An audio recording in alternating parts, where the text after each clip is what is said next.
Hoje a gente vai falar da estrutura de uma frase. Der deutsche Satzbau. Der Satzbau é a estrutura de uma frase und der deutsche que se refere à estrutura de uma frase no alemão, certo?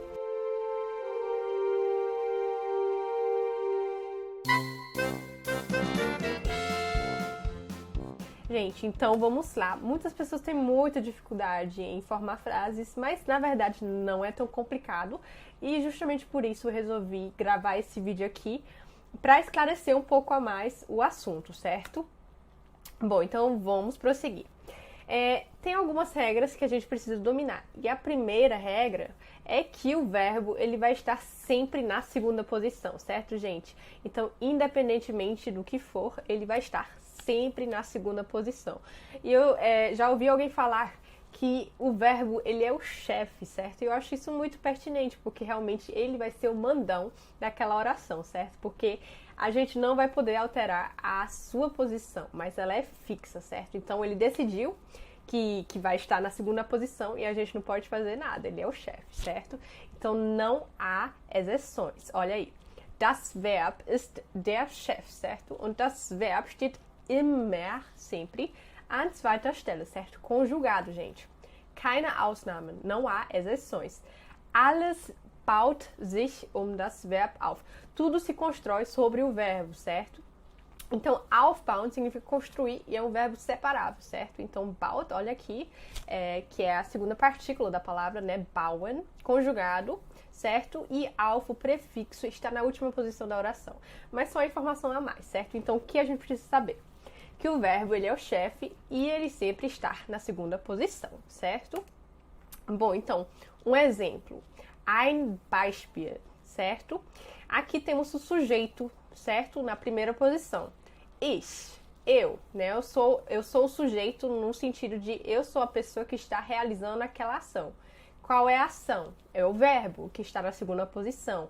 Lernen, que significa estudar, certo? Ich lerne, eu estudo. E ele está conjugado conforme o sujeito, certo? Que é eu. Ich lerne. Então, está na primeira pessoa do singular. E aqui o complemento na terceira e na quarta posição, certo? Na terceira posição temos o complemento temporal, später, depois. E por último, Deutsch, né? O que a gente está aprendendo? Alemão. Olha aqui. Então, sujeito, verbo e complemento, certo? Então, ich lerne später Deutsch. Depois eu aprendo, eu estudo alemão, certo? Melhor estudar, né? Eu estudo alemão. Bom, mas, olha aí, a gente também pode falar später lerne ich Deutsch. O que aconteceu aqui? Então, primeiramente, a regra que a gente aprendeu. Lernen, o verbo está sempre na posição. Vamos conferir, olha, estar, né? Conjugado conforme o sujeito. Ich. Mas o que aconteceu? O sujeito está na terceira posição. Então, a gente colocou agora später, ou seja, a gente enfatizou que depois a gente vai estudar o alemão, certo? Später lerne ich Deutsch, certo? Então, o tempo está na primeira posição, né? O complemento temporal. Später lerne ich Deutsch. Mas, olha que interessante, a gente também pode falar Deutsch, alemão, certo? Lerne ich später, certo? Complemento alemão, eu aprendo depois, certo? Lerne na segunda posição, o sujeito na terceira e o complemento novamente na quarta posição. Então, certo, gente? E aí, Melanie? Existem também os verbos modais, certo? Como é que fica essa questão? Então, é fácil. Então, a gente aprendeu o verbo se encontra sempre na segunda posição. O verbo modal é um verbo, certo? Então, nesse caso, é peculiar que a gente coloque o verbo modal na segunda posição, certo? E o verbo da ação, ou seja, o verbo principal, que vai indicar o que está acontecendo, ele vai se encontrar na última posição da oração, certo? Então, um exemplo. Ich will später Deutsch lernen. Wollen, certo? Significa querer. Então, ich will está conjugado, certo? Eu quero.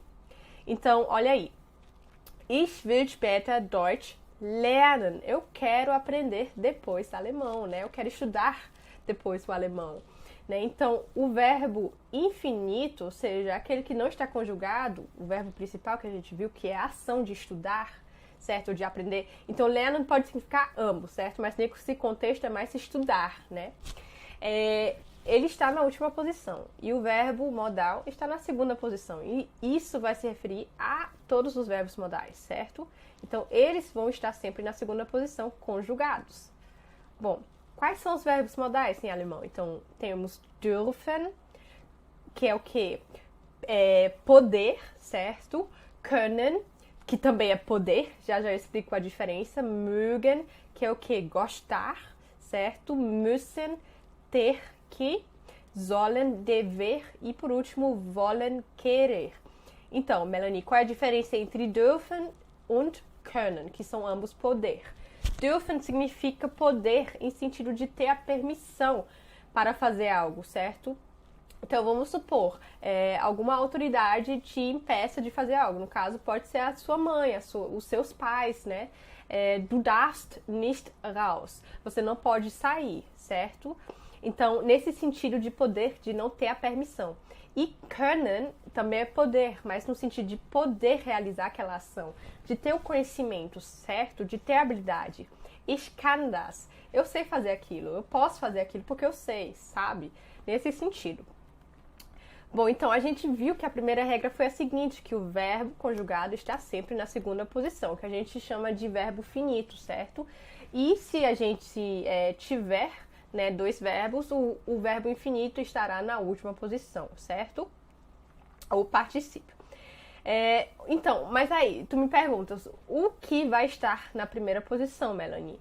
Então, é aquilo que a gente realmente, de fato, quer enfatizar, certo, gente? Então, coloquei aqui um exemplo.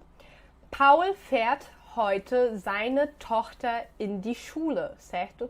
Então, o Paul, né, Paulo, leva hoje a sua filha para a escola. Então, a gente enfatiza o sujeito, que é o quê? Paul, certo?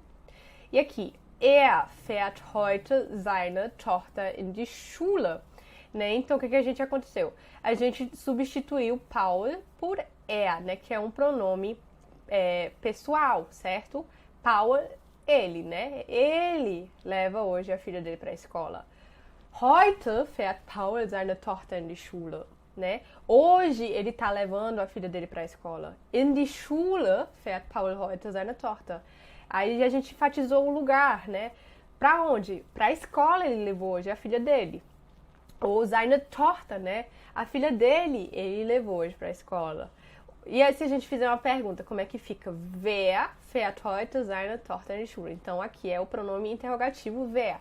Quem, certo? Então, o verbo continua na segunda posição, só que a gente coloca o pronome interrogativo, certo, na primeira posição. Então, é isso, gente. Eu espero que vocês tenham gostado. Até a próxima!